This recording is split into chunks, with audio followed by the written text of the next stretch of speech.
안녕하십니까. 허은순 의원 뵈러 왔습니다. 잘 오셨습니다. 네. 자, 노사정보 협의, 예. 한국의 노동운동 다시 한번 지금 한국 사회를 뒤흔들고 있습니다. 아, 그렇습니다. 지금 뭐 개별 사례로 보면은 뭐 조선사들의 공동 네. 파업도 그렇고요. 그 워크아웃에서 막 벗어나자마자 5년 만에 죽었다 살려놓으니까 한 금호 타이어도 그렇고요.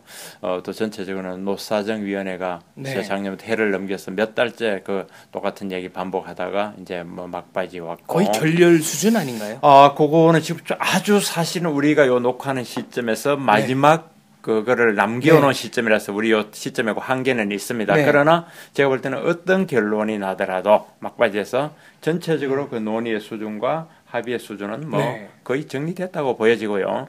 애초부터 이게 문제가 있었던 게 이 사안이 노동계획이 노사정위원회에 과연 붙일 사안이냐. 네. 그중에 노동계획 한 축인데 거기가 개혁의 대상이랄까. 그게 말하자면 변해야 될 대상인데 그렇습니다. 그걸 합의받아가 하는 이 회로도 문제가 있고 또 한국노총이라고 들어갔지만 이 우리나라의 대기업 중심을 한 노조 가입률, 노조 조직률이 10%밖에 안 됩니다. 가장 높았을 때가 11%였죠. 네, 11, 2 정도 나오는 네. 2라는 것도 나오고 그런데 그 얘기는 우리나라 근로자 중에 진짜 노조에 들어간 사람이 10명 중에 1명밖에 안 된다는 얘기거든요. 그것도 상위 10%. 그렇습니다. 네. 그 얘기인데 그 대표성도 못하고 또 그나마도 저번에 보면은 노사정위원회 복귀한다고 하니까 뭐 무슨 산별 노조가 와가지고 농성하고 하니까 꼼짝도 못하는 이런 대표성도 리더십도 없는데 데리고 무슨 계획을 하느냐. 이제 그런 문제가 하나 있고요. 그다음 정부 측으로서는 그동안 하나하나 해가지고 노사제 그나마 몇 번 양보하더라도 여기서 해야 될 거를 미리 하나하나 발표하는 바람에 그 노조의 조례 카드를 미리 오히려 써먹었다. 협상력을 떨어뜨렸다. 그렇습니다. 네. 그런 문제도 하나 있고 뭐 돌아보면 이게 뭐 문제가 하나두 가지가 아닌데 또 이제 주요한 그 막방까지 남은 쟁점들을 법제화해야 되는데 법제화는 또 하지 말아야 하거든요. 근데 그럼 뭐하러 협상합니까? 그러니까 그 법제하지 말라는 게 이제 왜냐하면 이제 정부는 솔직히 말하자면 야당이 무서운 거예요. 특히 이게 법제화되면 환경노동위원회 소위 환노위를 가야 되는데 환노위에 그 강성 야당들이 좀 있고 야당이 장악하고 있으니까 그 법 통과시킬 자신이 없는 겁니다. 그래서 행정 지침 혹은 가이드라인으로 하려고 했는데 그거가 실패한 사례가 바로 통상임금 사례거든요. 그렇죠. 통상임금은 이러이러한 거다. 이런 규정이 움직여야 된다고 했는데 어떻게 됐습니까? 대법원에서 뒤바뀌는 바람에 그게 2013년 말에 그래 지난 2년간 산업계의 대혼란 그다음에 그로 인해서 추가 들어가는 임금 비용 소송 비용 지금도 통상임금이 소송이 이렇게 인정됐다 안 했다 케이스별로 왔다 갔다 이러니까 혼란스럽게 짜게 했는데 지금 또 가이드라인 해가지고 뒤집히면 어떡하냐고 아예 법으로 가야 되거든요. 물론 법도 뭐 헌법 소원을 할 수 있고 헌법재판소는 갈 수 있지만 그러나 아무래도 안정성이 더 있고 확실하니까 그래서 그런 문제도 있고 그러니까 이게 뭐 어디서부터 설명해야 될지 끝도 없는데 어쨌든 중요한 거는 이 노동개혁을 하지 않으면 우리의 경쟁력이 너무 떨어져서 말이 안 되고 또 저 장 대표님도 보셨죠. 우리 청년 참 백수들 청년 대학생들이 노사정위 앞에 가서 삼촌 아버지 세대들 우리 일자리를 뺏지 마세요. 개혁 좀 해달라. 그거 보는 게 너무 가슴 아픈 일 아닙니까? 하나하나 좀 짚어보겠습니다. 네, 그렇습니다. 일단 대한민국에서는 가장 문제가 되는 게 이제 해고가 자유롭지 않다. 그렇습니다. 일단 회사에 들어가면 업무 능력이 떨어져도 해고를 못하는 거 아닙니까? 참 웃기죠. 이렇게 그 문제가 있습니다. 그게 사실은 노사정위에 막바지 가니까 소위 말하는 업무 저성과자. 저는 낮을 저자입니다. 업무 저성과자에 대한 해고 문제를 이제 좀 쉽게 하게 하자라고 했는데 그동안은 업무가 좀 떨어져도 해고를 못하는 거예요. 우리나라 법에서 노동법에. 쉽게 말하면은 지각 결근만 안 하면은 일 안 하고 책상 앞에만 앉아 있어도 해고를 못하는 거예요. 그러니까 저 현대자동차 영업맨이 1년에 차 한 대만 팔면은 연봉 얼마를 받는다는 얘기가 그래서 나온 거거든요. 한 대 자기가 사면 되는 거야. 자기가 사서 어디 가서 중고시장에 팔아먹어도 월급은 나온다는 얘기가 되는 거 아니에요 그러면?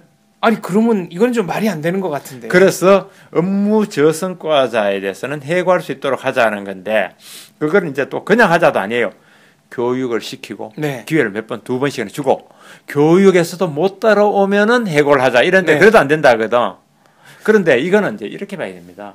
우리가 고용의 자유가 있죠 기업에. 고용의 자유가 있으면 부수적으로 해고의 자유도 따라가야 돼. 균형을 이루는 겁니다. 해고의 자유가 없지 않습니까? 없었는데 그래 이제 그거를 해고의 자유까지 하는데 미니멈 해고할 수 있는 정리 해고자. 저 미니멈 조치는 넣자는 건데 이제 그게 막바지 쟁점에 대해서 법제화하자는 거고요. 그래서 그거는 기본적으로 경영에 저 업무 성과를 순서를 매기고 밑에 하위 그게 따른다고 해서 뭐 막말로 3분의 1 자르겠습니까? 네. 5분의 1. 아마도 저 성과 중에 100명 중에 한두 명 혹은 경각심으로 서너 명일 텐데 상식적으로. 그것도 못하게 하니까 이게 뭐가 되는 거냐. 이제 그거는 문제고. 그걸 이번에 담자는데 쟁점이 막 마지막에 됐고요. 이건 법제화가 돼야 됩니다. 그렇고 그거를 업무 저성과자를 가리고 그걸 교육시키고 그래도 안 되면 해고하는 거는 경영의 기본 중에 기본이 돼야 되는 그렇습니다. 거죠. 경영권의 기본인데. 또 우리가 말하는 선진국이 다 그렇게 하고 있습니다. 네. 아주 가혹하게 미국 같은 경우는. 근데 우리는 자기들한테 유리한 거는 선진국 식을 따르라고 하고 불리한 거는 선진국 얘기 안 합니다. 그리고 또 이렇게 해고 그게 들어가야 우리가 말하는 노동의 유연성, 고용의 유연성, 노동과 고용 시장의 고용과 노동 시장의 그 유연성이라는 게 출발점이 여기거든요. 네. 이게 돼줘야 기업은 마음 놓고 뽑는단 말이에요. 한번 뽑으면 지금처럼 못 자른다. 어떻게 뽑겠습니까? 그렇습니다. 계속 뽑을 수 있고 또 좀 못하면은 다른 일로 권할 수도 있고 이래야 수시로 뽑고 우리가 예를 들어 청년 지금 실업자가 100만 명 혹은 그 이상이라고 하는데 말이 뽑을 수 있습니다. 그래야 또 못하면 내보내고 이래야 계속 들어오고 순환이 되고 경쟁이 되는 건데 뽑으면 못 자르는 게 정규직이 되버리면 그러니까요. 그래서 이거는 안 되겠다 하는 그게 이제 하나 들어가 있었죠. 네. 금호타이어 문제. 뭐 워크아웃 졸업한 지 얼마 안 됐는데 지금도 적자 상태죠. 요번에 이익을 내긴 했습니다. 내긴 했는데 그 이익이 좀 달리 봐야 될 게 우선 자 금호타이어는 5년간 워크아웃 상태였습니다. 워크아웃은 우리가 부실 기업이 나면은 기업을 바로 부도 내지 않고 세 가지를 합니다. 하나는 자율협약으로 은행이 해서 정리하는 게 있고 두 번째는 워크아웃이라고 있고 세 번째는 법정 관리를 하는 겁니다. 다 아시는 거죠. 법정 관리. 이제 법정 관리는 법원이 관리하는 거. 워크아웃은 채권단위 구조조정 촉진법에 따라서 관리를 하는데 이게 뭐냐면 특혜성 자금 지원이 주어집니다. 이른바 공적 자금. 공적 자금도 있고 은행에서도 말하자면 부실한 기업은 이자를 더 많이 받아야 되잖아요. 그죠? 위험하니까. 그러나 그게 시장 논리인데도 워크아웃에 들어가면 이자도 적게 받고 자금을 지원해 주는데 거기에는 은행의 일반 자금도 있고 산업은행 자금은 말이 산업은행이죠. 국민 세금입니다. 그런 자금으로 5년간 지원해 가지고 살려놨더니 그러고 이제 워크아웃 동안은 물론 임금이 동결 됐죠. 워크아웃 끝나자마자 25.6%를 임금을 올려줬습니다. 야, 한 번에 25점 올려줬는데 그래도 업계 1위가 아니다라는 이유로 타이어 업계 1위가 아니라는 이유로. 그러면 생산성은 타이어 업계 1위입니까? 아니죠. 이익은 1위 아니죠. 3위인가 그렇죠. 그러면 3위에 타이어 업계 3위면은 3위에 해당하는 대우를 받는 게 정의 말이 안 되는 거죠. 물론 자기네들 주장하는 게 업계 1위 가야 되는 게 우리가 근로 연수가 많기 때문에 즉 누적 근로가 많고 나이든 많은 근로자 많기 때문에 더 받아야 된다지만 그건 제가 볼 때는 설득력이 없고요. 생산량은 영업이익은 제일 떨어지는데 일일이 내놔야 된다. 그래서 8월 11일부터 부분 파업을 했고요. 금호타이어가. 왜냐하면 그 25.8%도 안 된다. 그걸 더 달라 해가. 그것도 8월 17일부터 전면 파업에 들어갔습니다. 그런데 회사 측에서 제기한 게 좋다. 올 상반기의 성과급은 미니멈 70만 원은 보장해 주겠다. 하반기에는 봐서 이익을 더 주도록 하겠다. 매달 70만 원인가요? 아니요. 상반기 영업이익에 대한 성과급은 나누고 70만 원. 하반기에 얼마. 또 그동안 일률적으로 뭐 몇 퍼센트 해가지고 뭐 한 달에 하여튼 25만 원꼴로 올려준다고 했는데 그래도 1등이 안 된다고 해가지고 주장하다가 기격퇴격하다가 회사에서 한 게 직장 폐쇄라는 조치를 했습니다. 직장 폐쇄는 닫아버렸죠. 직장 폐쇄는 이런 겁니다. 노조에 그 대항해서 못 들어오게 막는 겁니다. 그러고 이제 물론 파업에 참가 안 하는 사람 불러서 별도로 가동을 할 수는 있습니다. 그거는 그만큼 돌릴 수 있지만 노조의 접근권을 막는 그런 건데.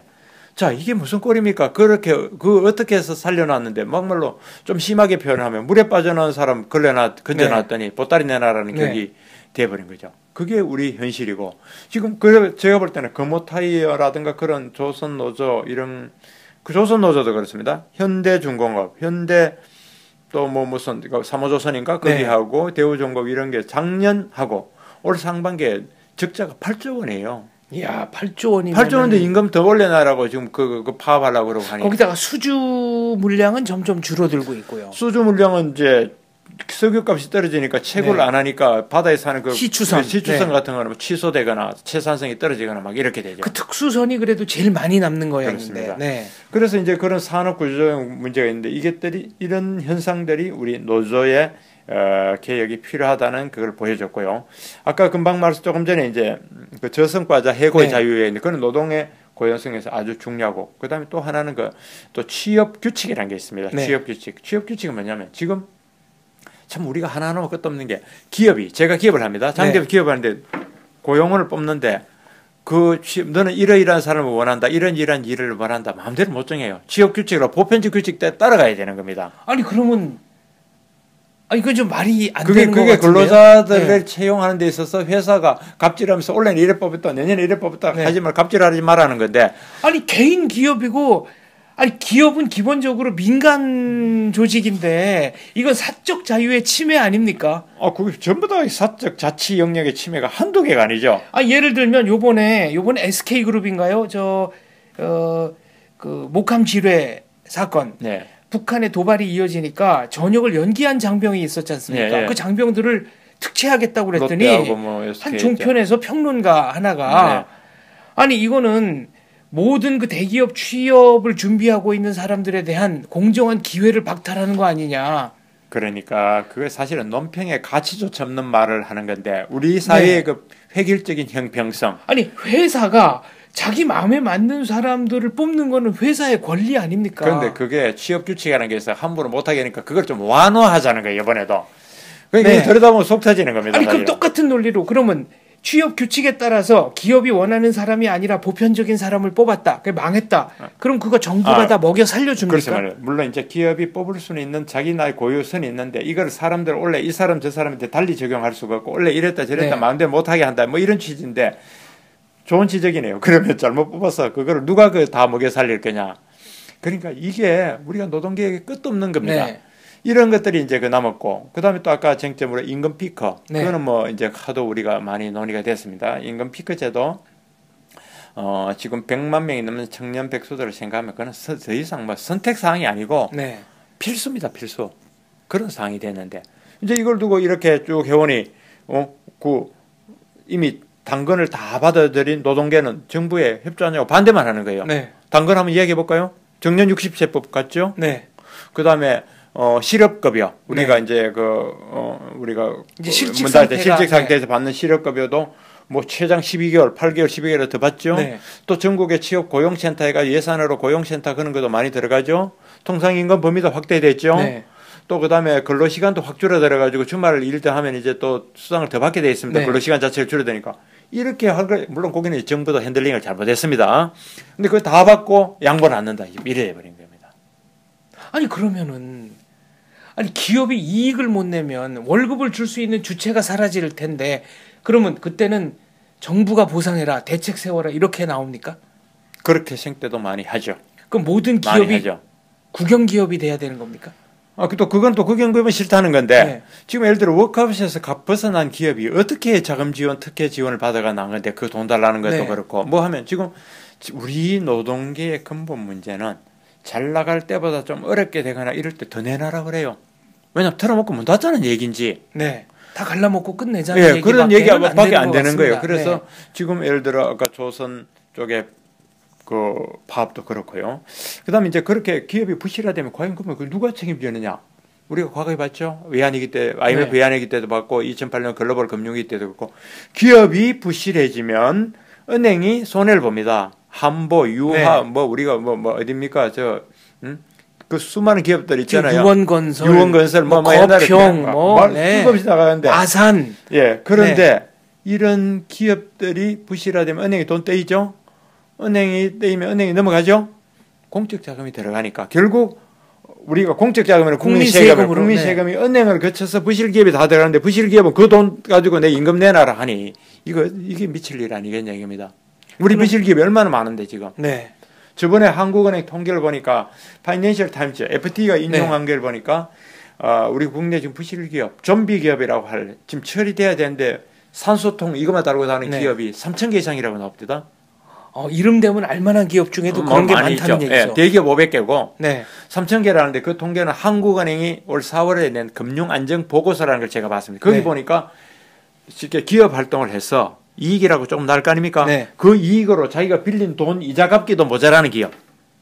그러니까 거의 한계 기업인 거네요. 돈을 빌린데 그게 빚이 하도 많아가 빚 갚기도 모자라는 기업들이 있는데 그 기업이 반복돼가 2년 3년이 되면 그걸 좀비 기업으로 정의를 했더라고요. 한계 기업. 그런 게 3,000개나 된다는 게 물론 작은 기업 포함해서. 그런데도 그런 기업의 근로자들은 임금 올려달라고. 그러지 쫄라매야죠. 임금이란 두 가지 성격이 있습니다. 내가 노동시장에서 내 노동의 대가로 받는 성격이 있습니다. 네. 그러면 회사에 어떻게 되는지 모르겠다. 난 내 나라 이래 네. 주장할 수도 있고. 임금의 또 다른 측면은 회사의 경영 성과에 대한 배분입니다. 네. 장 사장님과 내가 고용된 허원순이 일을 열심히 했는데 성과가 요만큼 나왔는데 많이 나왔으면 우리가 많이 나눠 먹고 네. 적게 나오면 적게 나눠 먹는다. 배분이라고 본다면 이익을 못 낸 회사는 임금을 많이 가져갈 자격이 없는 거죠. 그러니까 똑같은 얘기로 이익 많이 났으니까 임금 더 달라 이런 주장은 노동계가 많이 합니다. 그건 뭐 예를 들면 오케이입니다. 이익 못 났으니까 임금 깎겠다. 네. 이거는 어쩌다 가끔 미담 기사로 신문에 실리지 뭐 노동계가 나서서 그런 주장하는 그렇습니다. 적은 거의 없다고 저는 생각합니다. 그렇습니다. 과거에 이거 어떤 소문까지 있었냐면은 쌍용 자동차인지를 왜 중국 자동차가 인수하려고 그러지 않았나요? 네, 했습니다. 네. 네. 그리고 나중에 인도에서 네. 이제 모인데라. 네. 그러다가 그때 이제 실사를 나온 중국 그 팀이 네. 가면서 그 중국의 모택동이 구현하려고 했던 노동자의 천국이 여기 구현돼 있다는 인상을 받았다. 근데 중국 경영진으로서도 이렇게 강성 노조를 어떻게 해야 될지 잘 모르겠다라는 얘기를 하고 중국으로 돌아갔다는 소문이 있었습니다. 충분히 해슴지간 얘기네요. 슬픈 네. 얘기고. 사실은 이걸 알아야 됩니다. 부실한 기업은요. 최고의 악성 채무가 뭔지 압니까? 악성 자산이? 뭔가요? 미안한 얘기지만 종업원입니다. 사람입니다. 네. 부실 기업은. 네. 잘 되는 기업은 그 사람이 자산이 되어서 애플도 그렇고 구글도 그렇고 기업 가치가 이렇게 다락같이 올라가서 주가가 올라가지만요. 잘못되고 나쁜 기업들은 그 자산 처리할 때 어떻게 하느냐 협상할 때 당신 회사 내 인수할게 사람 몇 명 자르려 그럽니다. 네. 사람만 충분히 잘라주면 언제든지 인수할게. 그만큼 잘못된 기업의 부담은 사람이거든요. 이게 좀 딜레마 아닙니까? 그런데 그 악성 자원을 그 있으면서 돈 더 내라 하면 그 점점 악성 자원이 되는 겁니다. 네. 고철은 뜯다가 팔기라도 하지. 사람은 전부 다 그 자체로 마이너스 부채거든요. 그렇습니다. 그리고 우리는 또 해고를 못하니까 임금은 정해진 대로 다 줘야 되고. 그렇습니다. 네. 그럼 농성하고 공적자금 내놔라고. 이거 보십시오. 이거 보입니까? 여기 기사도 여기 있는데. 네. 한국 기업 사면 초과. 이거는 이제 외국 전문가들의 평가죠. 그렇습니다. S&P 아시죠? 그 네. 스탠다드 포어스 국제 신용평가소에서 한국의 기업들이 이렇게 떨어진다. 매출이 떨어지고. 신용평가가 계속 이제 떨어지고 있는 거네요. 이 떨어지는 이유에는 영업이익, 매출이 들고 영업이익이 떨어지지만 매출은 왜 떨어지고 영업이익은 왜 떨어집니까? 과도한 임금을 주니까 그렇고 과도한 복지를 대한다니까 사내 복지 대단하거든요. 그런 것들이 우리 경쟁력을 깔아먹고. 미국의 경우도 제너럴 모터스인가요? 네. 퇴직한 직원들 평생 의료보험 보장에 비아그라까지 회사 돈으로 주다가 결국 망했지 않습니까? 그게 미국 자동차 회사들이 되게 네. 그랬습니다. 포드 같은 데도 그랬고요. 예를 들면 포드 같은 데는 나간 사람이 네. 그 미국의 의료 케어가 굉장히 비용이 많이 들잖아요. 네. 그 의료 케어를 대준다고 한 사람한테 대주는 비용이 차를 몇 대 팔아야 된다고 하니까 그 경쟁을 못 이겨서 좌초된 겁니다. 미국 포드. 그걸 다시 이제 살려내고 많이 줄였죠. 네. 그러나 그것도 얼마나 힘든 과정을 거쳤습니까? 그래서 사람들이 제너럴 모터즈의 별칭을 가브먼트 모터즈. 그런 얘기도 있었죠. 네, 이런 얘기도. 네. 포드가 그렇죠. 미국 자동차 회사의 복지 그게 그 우리 영화 있잖아요. 무슨 터리노? 그린 터레노? 네. 그래 그 누굽니까? 이 클린트 이스트우드 네. 나오는 영화 보십시오. 그 영화에는 동양인과 그 갈등이지만 그 이면에는 포드 회사에 나온 사람이 얼마나 복지를 누리고 좋은지 저는 네. 그 영화에 보면서 그거 봤습니다. 계속. 정말 한국의 노동계 이대로는 안 된다는 데는 뭐 국제적인 평가가 일치하는 것 같습니다. 그렇습니다. 네. 개혁돼야 됩니다. 네. 문제는 한국 경제인데 이 노동계 불과 10% 불과한 노조원 때문에 한국 경제가 다 같이 침몰할 수는 없는 일이라고 생각합니다. 그렇습니다. 네. 오늘 말씀 잘 들었습니다. 감사합니다. 네.